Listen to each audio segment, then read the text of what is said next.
Hello everybody and welcome. I am the beta plan and this is Vampire Coteries of New York, a visual novel by draw distance.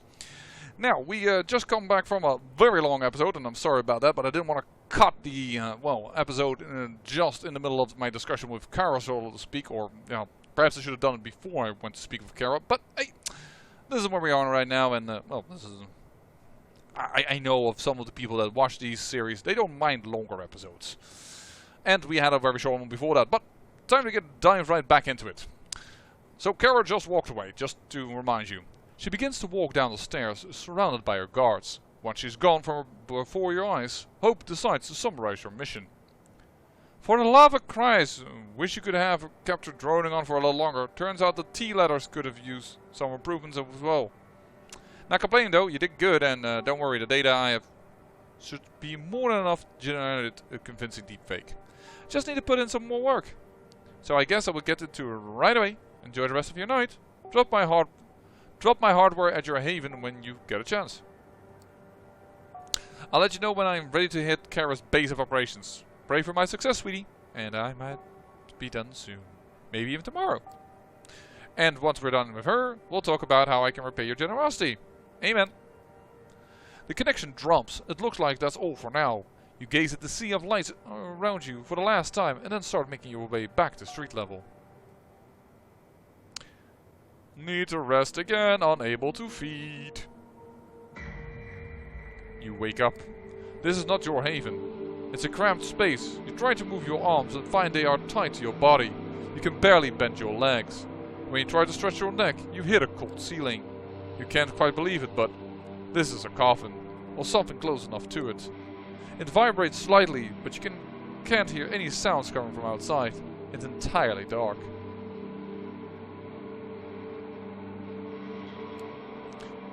Hey, anyone there? What the hell is this, man? No answer, just your voice reverberating in a small metallic space. You're not sure what else you expected. This is bad.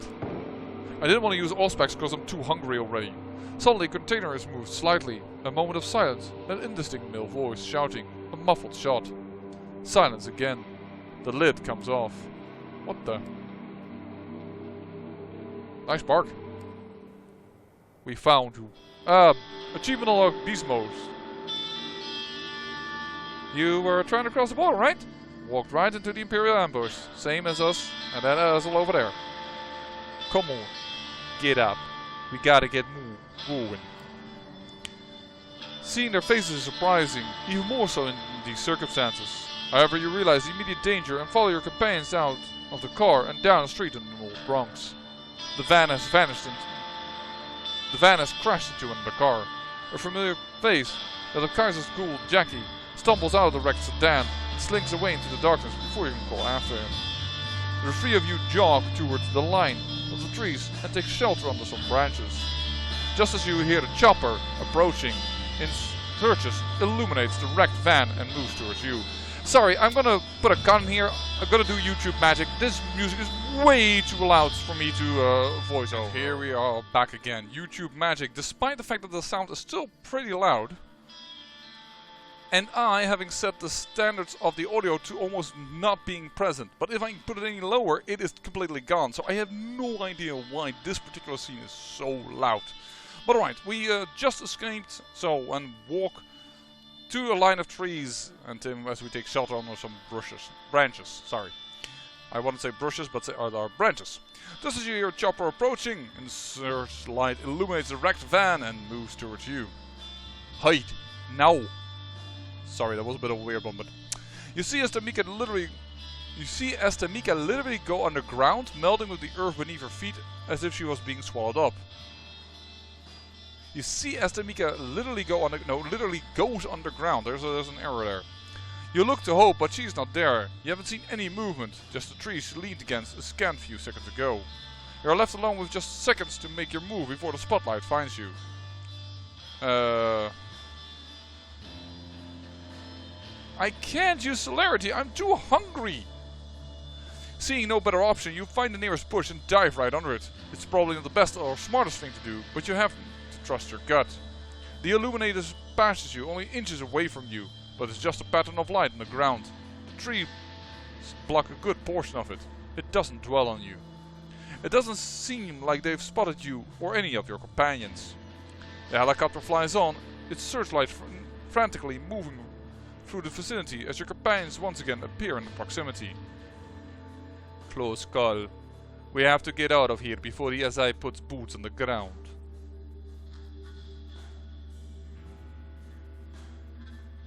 Care to tell me what's going on? Hope.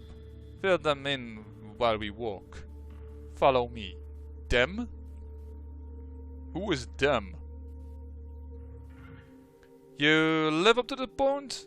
Everything you knew? It was a highly advanced VR simulation.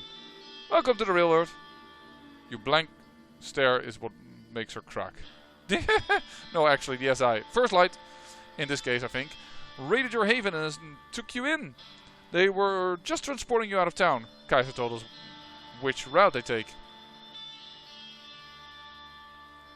Kaiser organized this whole effort? Why the hell would he do that? In this city, if Kaiserino finds somebody who's about to die useful, they simply don't die, Maroon. Guess you've kept yourself useful. So, good work and give it up, eh? Okay, our ride is here. Stay low. The SI might still be around. Kaiser's familiar car stops nearby, and the black door opens. Your allies usher you inside and join you. Being inside this mobile fortress never felt like a relief, until now. Hey, fledgling. Miss me?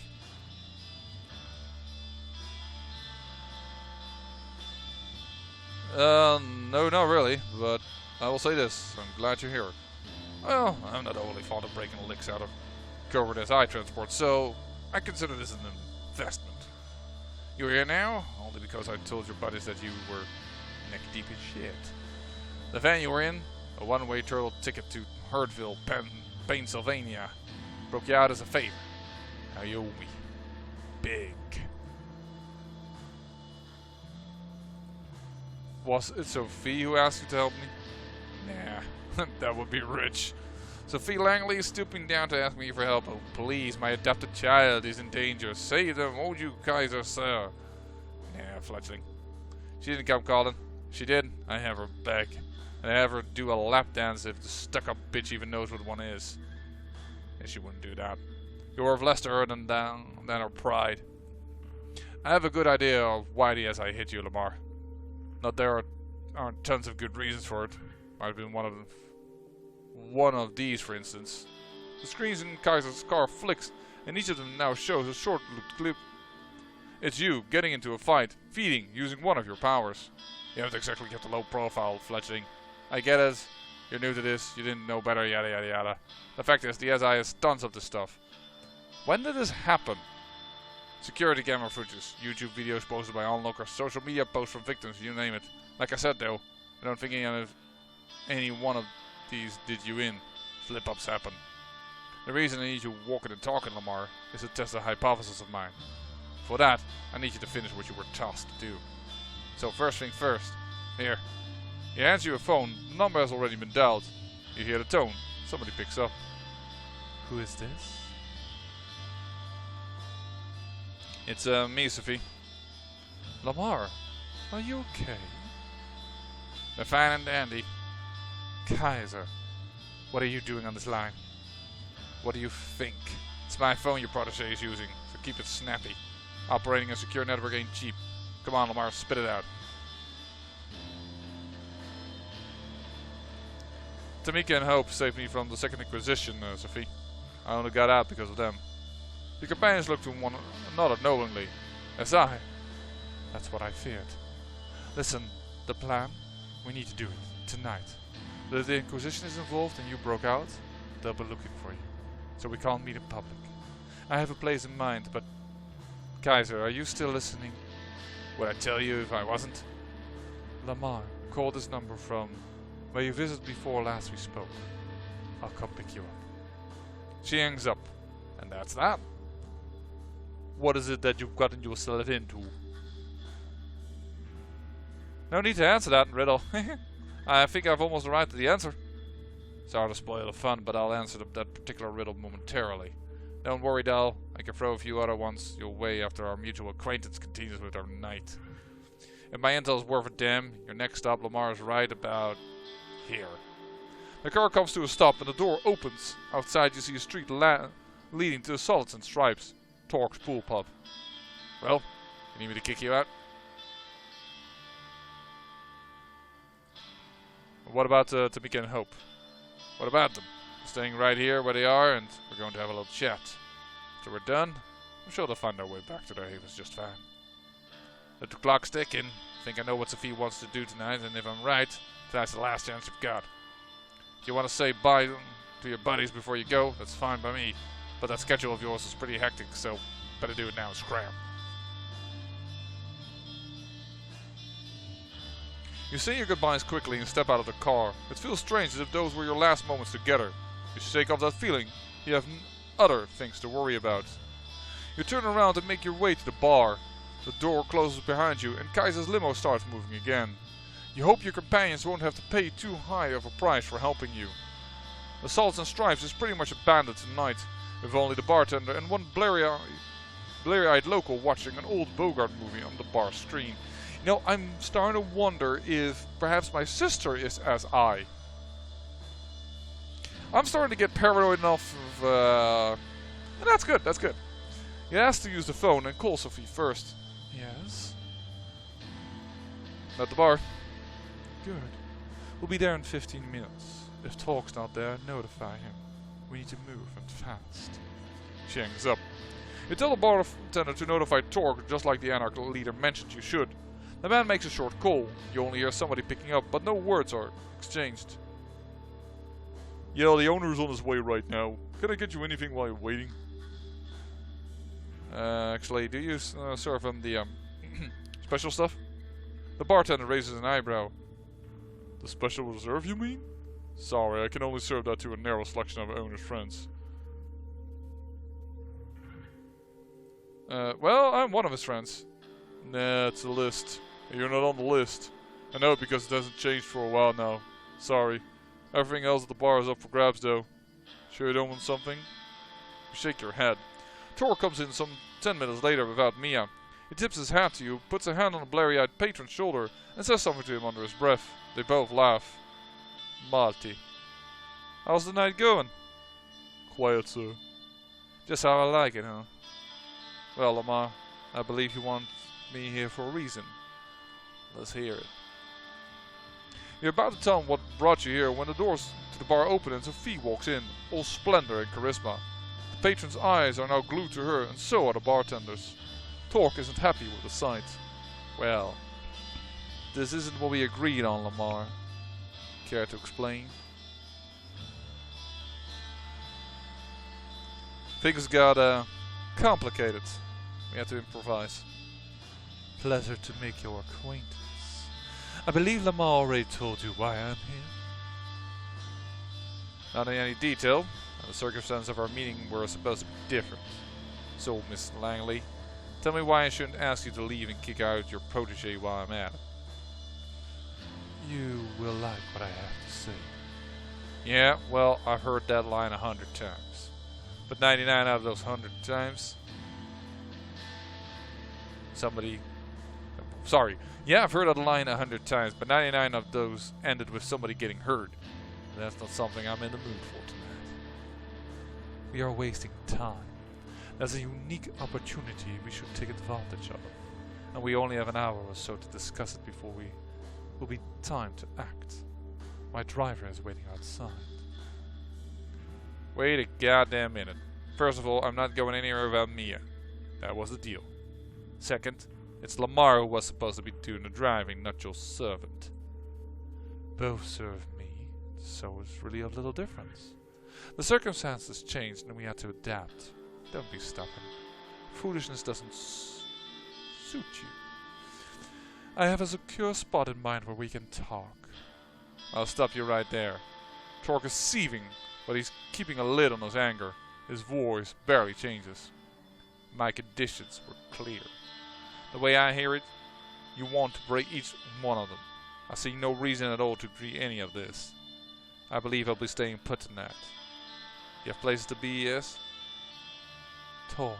You're throwing away the only chance you have at challenging Callahan. Don't be a fool. The lid comes off. Call me a fool one more time, woman. And that's not the only thing I'm going to be throwing. You're both acting like children. You need to put your differences aside and see the other points of view. Ugh, fuck, I need some blood.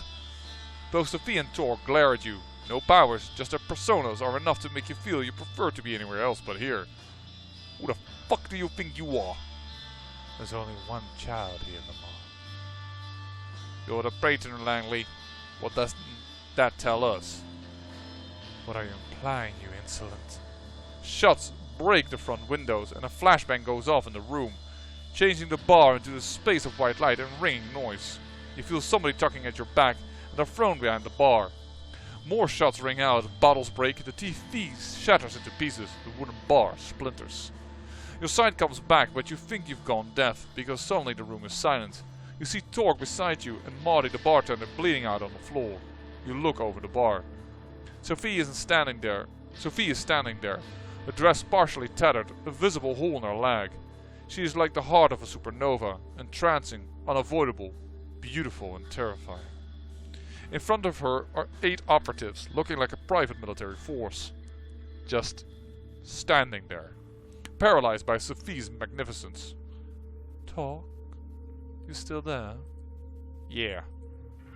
Would you kindly show your guests some hospitality? Sure thing. The anarch is gone in the blink of an eye, and he reappears next to one of the soldiers. The armor-clad operative's head disappears in a poof of blood and bone. The same thing happens to the second, the third. You hear the radios go off on the other soldier's shoulders, a panicked voice pleading them to wake up. The fourth head pops off. The fifth. They finally realize what's happening, but it's too late. The sixth man is beheaded by what you now see is just Torque's bare-fisted punch. Torque stops by the seventh man, rips off something off his neck and bites down. Sophie walks over to the last man and has him kneel in front of her before biting as well.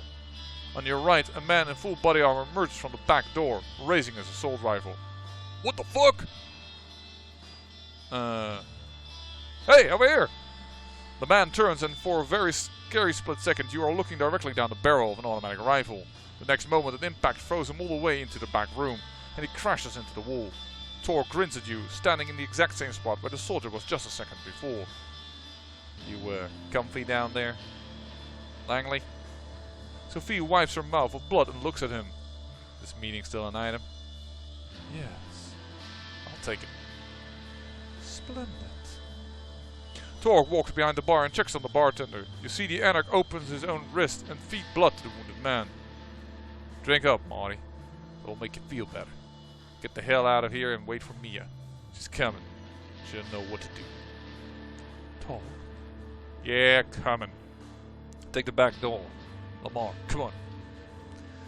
You slink back into the alley behind the bar, leaving 10 bodies and 1 grievously wounded ghoul behind. Nobody stops you from circling around the block and finding your way to Sophie's car.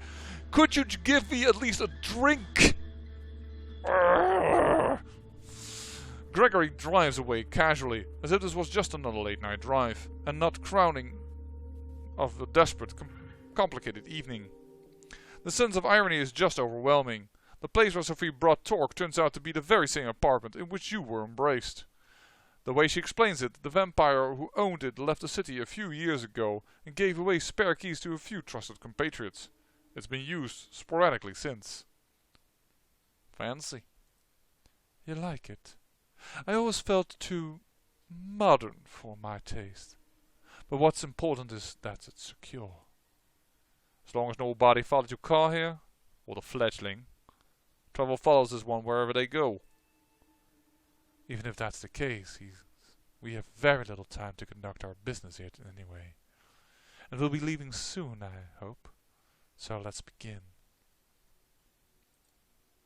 You look at Sophie, excited. Finally, you will learn what it is that you've been working towards for more than a week, and what it is that Kaiser wanted you to participate in. I have it on good authority that Boss Callahan is blood-bound to Prince Penhold. Torque sucks air in loudly. That is, interesting. That's an accusation and a half there, Langley. You got any proof? No, but we're just a boat ride away from getting it. What's that supposed to mean? Lamar, the address that I procured from Kaiser was the meeting spot for Panhard and the Baron's regular sharing of blood. And on other bodily fluids, if the rumors are true. Wait, Kaiser knew about this? Is there anything that insufferable clump of deadskin doesn't know in the city? He knows things, but only shares them if you pay. Neither Prince nor Callahan can touch him. He's too useful.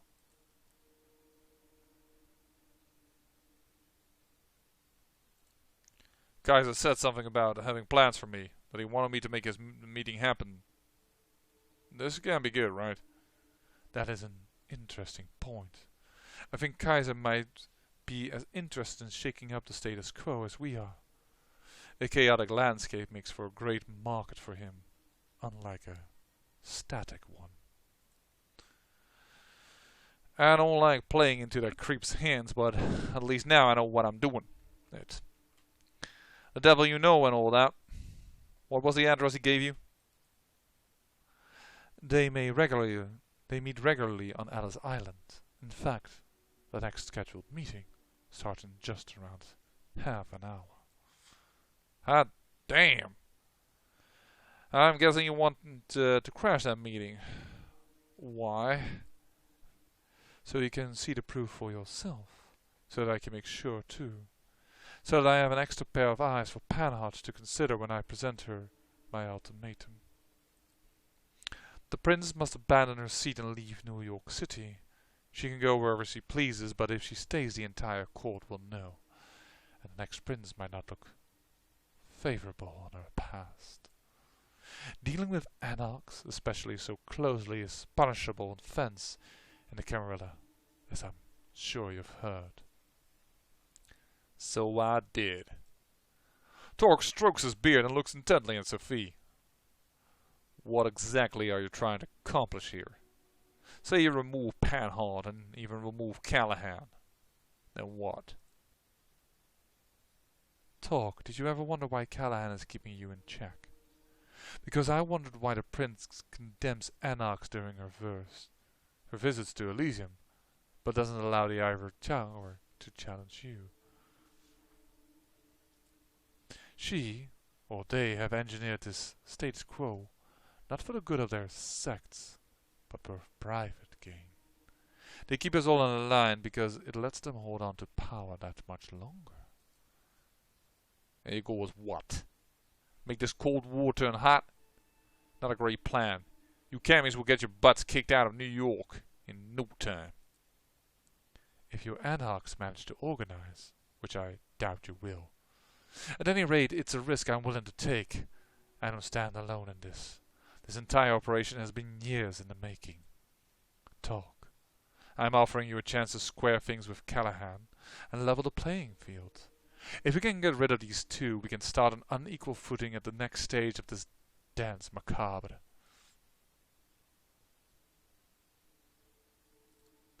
Sophie, I'm sorry, but I know something's going on here that's not right. Why am I here? I understand you needed me to set this meeting up, but why am I listening to all this? It's a precaution. In a way, it's a shame that Mia you told me about did not make it in time to listen to this too. I can still call her. It will probably be an hour before she gets here. We can't wait that long. You will have to suffice, Lamar. I'm risking the Prince's or even Callahan's wrath. While I don't think they would dare to lay a finger on me, anyone's set of eyes to watch over the meeting can't hurt. And I did promise I would explain everything in time, didn't I? You know, after all those years spent in Callahan's shadow, and taking part in all the kindred dick measuring contests, I should expect a ruse. Some ploy to kill me in an out-of-the-way place. That's our inherent paranoia talking, though. My gut tells me it's time to get the show started. I do hope you have a boat nearby, Langley. Sophie smiles mischievously. Of course I do. It's waiting for us by the pier. Lead the way then. Moonlights burn. The three of you leave the apartment and walk towards the pier. Nobody seems to be following you, sorry. You get a small patrol boat and double time it through the Hudson cold, dark waters. Out of all places in New York City where the Prince and the Baron could meet, and it's Ellis Island, a landmark with a dark past. A museum on one hand, a dilapidated piece of history on the other. You leave the boat and make your way to the southern part of the island, paying no heed to the renovated tourist attractions on the northern side. You expected some resistance, a night guard, a helicopter flying overhead, or maybe an NIPD patrol boat. Nothing. The island seems completely deserted. It's clear this sets Sophie on edge. She's moving as quietly, as subtly as ever. But you can see that she's eager to reach the particular house her intel pointed out. You can feel that I'm excited as well, because I'm making more and more mistakes here in the talk. I love the moonlight on this one. Get away, Blood. This is not a pretty picture. I want it without blood. It's pretty. I want to see it. Torque is following suit, grimly determined, flashing his piercing gaze all over. Still clearly uncertain that it isn't some kind of con. Finally you see it. Light coming from a window in one of the buildings on the edge of the island. The three of you slowly creep closer to the building and taking a look inside the window. There it is. Callahan kneeling in front of the Prince, sucking on Penhard's wrist. But both fully clothed. A small blessing. Torque makes his move, and before Sophie can stop him, he bursts through the building's doors. It all happens very quickly. Torque grabs Callahan by the shoulder and throws him through the still open door. Callahan hits the ground hard. Torque appears on top of him and starts punching. You fucker! You piece of shit! Stop! The Prince's voice takes hold for just long enough to make Torque relent, which the Baron uses to the fullest. He shoves Torque off of himself and tries to bite down. Prince, call off your lapdog. Langley, what is the meaning of this? The two anarchs break apart, both wounded, but neither is quite done yet. They look at one another with pure hatred. Kill the bitch, Elaine. Sorry, wrong one. I was doing the wrong anarch there. Kill the bitch, Helene, but leave the flashlight to me.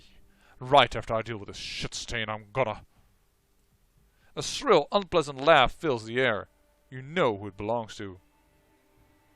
So entertaining! Truly, I feel almost ashamed to break up the spectacle, but alas, alas. Thomas? Who the fuck is this joker? Ah, yes, we didn't meet. Though I did hear a lot about you, Mr. Torque. My name is Thomas Arturio, and I... Callahan uses the moment of uncertainty to strike. He's still too slow for Torque, who throws the balls onto the lawn, where the two exchange blows once again. Helen, if you be so kind to ask your friend to not hurt our guest too much. Callahan!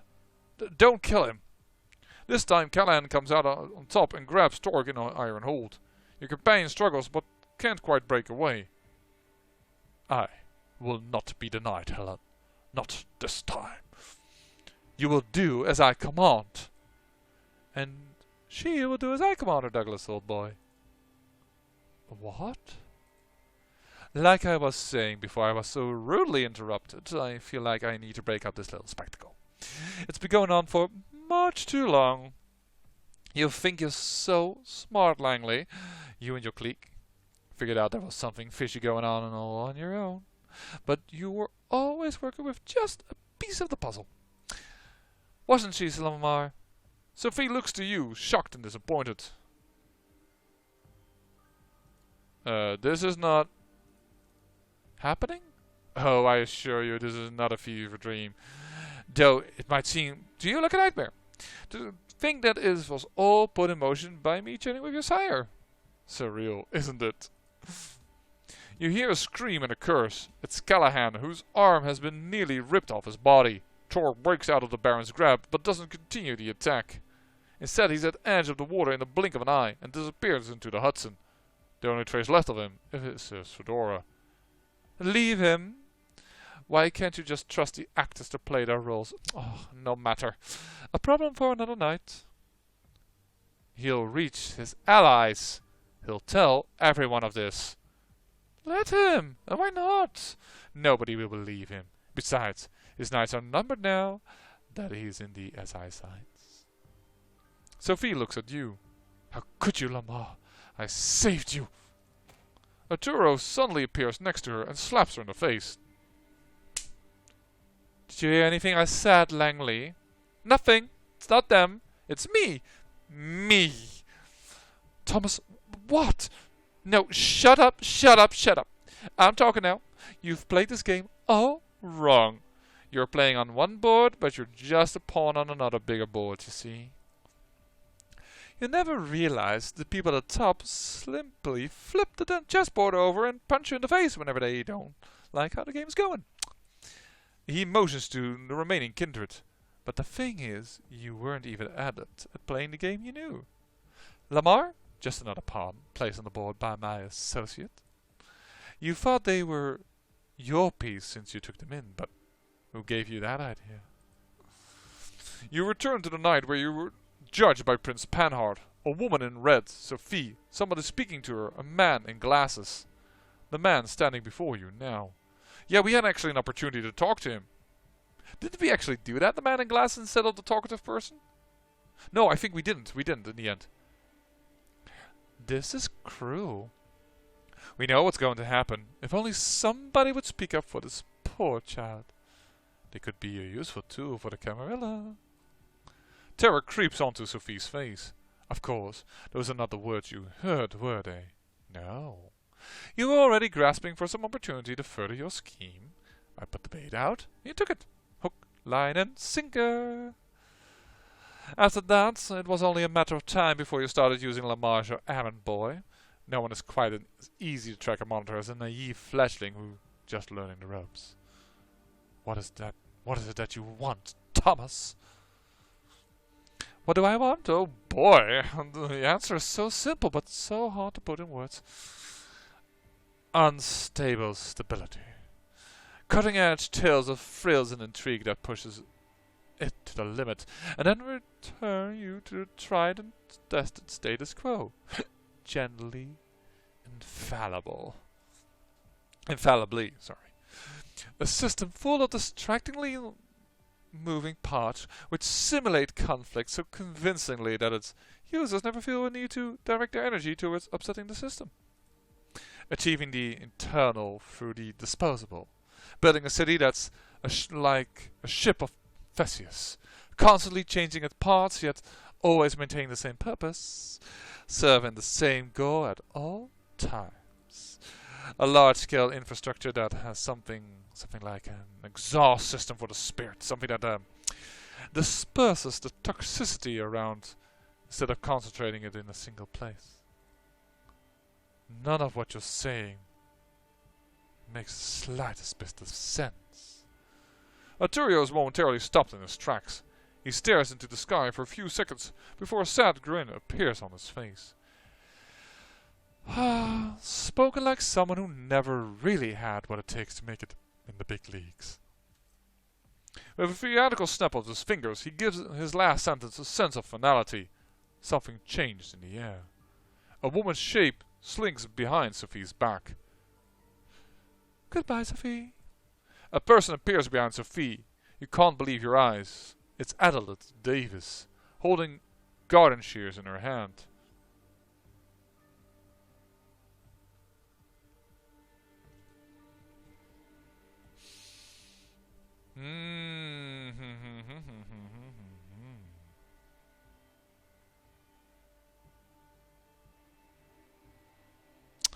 Do we warn Sophie? Do we try to save Sophie? No, we made Adelaide actually kind of happy, I believe. Not angry, so let's not push our luck. This Arturo has played her, so Arturo is more powerful. We've done as he requested, even if unknowingly. He found us a useful tool. I'm sorry, Sophie, but I'm stepping up the ladder. Sophie, sorry, not tonight. You hear the shears snip. Sophie's red hair conceals her face as her head falls, separated from her shoulders. Normal scissors aren't that powerful, mind you. Silence. Arturo's unpleasant laughter erupts right next to you. Ho-ho-ho-ho!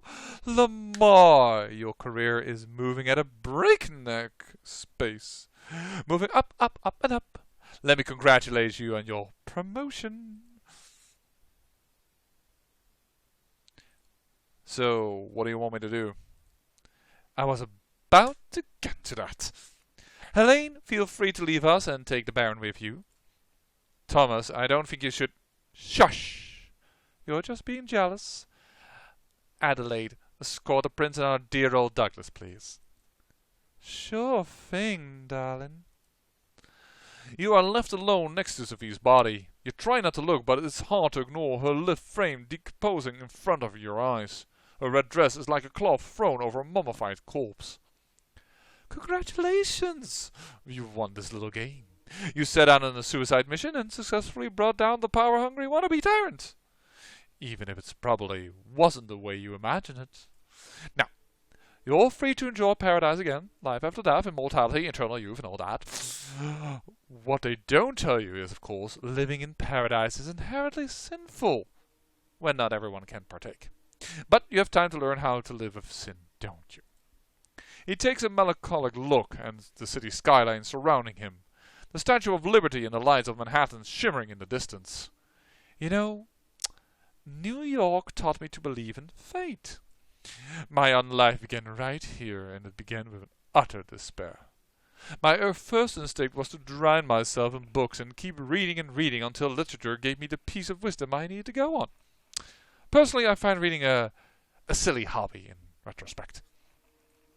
I always had this minuscule hope that the next sentence I'd read could finally bring me salvation.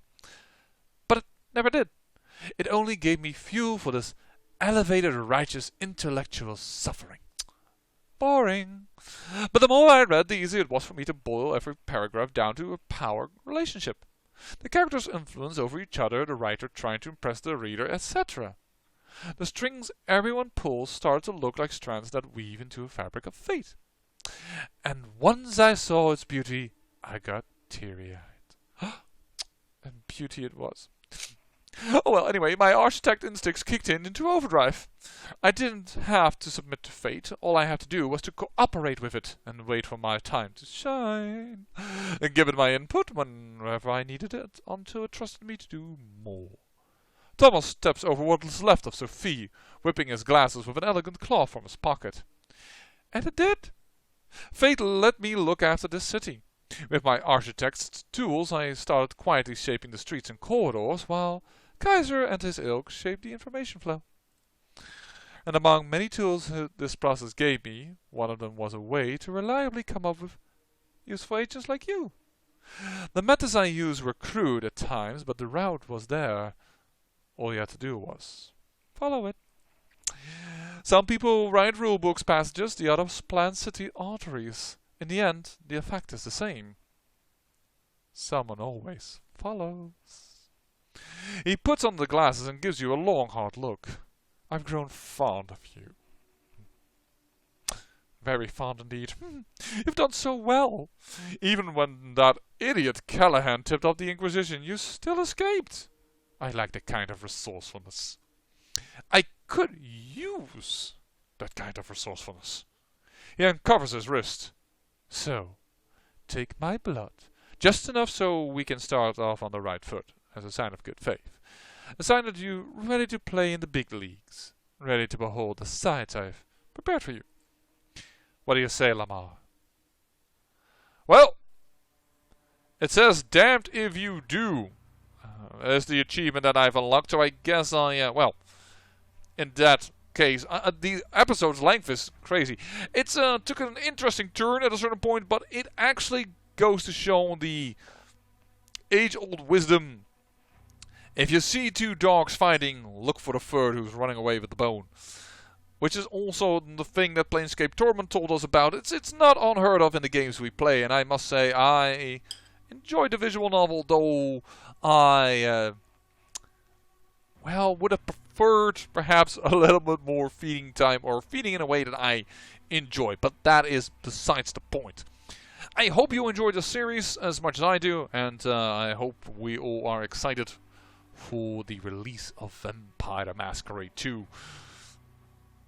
Let me know if in the comments if you are interested in the, well, I wouldn't say the follow-up game, because I'm not sure if it is a follow-up game, but there's another vampire visual novel by Draw Distance, or, I don't know, what vampire you want to play in Vampire the Masquerade 2 Bloodline by Paradox Interactive. Say thank you for watching, and remember, great peril yields great beauty.